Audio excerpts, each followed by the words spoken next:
अञ्जनानन्दनं वीरं जानकीशोकनाशनं कपीशमक्षहन्तारं वन्दे लङ्काभयङ्करम् मनोजवं मारुततुल्यवेगं जितेन्द्रियं बुद्धिमतां वरिष्ठं वातात्मजं वानरयूथमुख्यं श्रीरामदूतं शिरसा नमामि।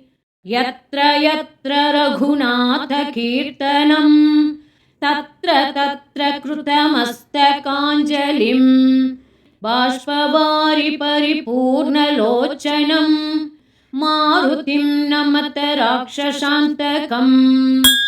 इति श्रीहनुमन्नमस्कारश्लोकम्।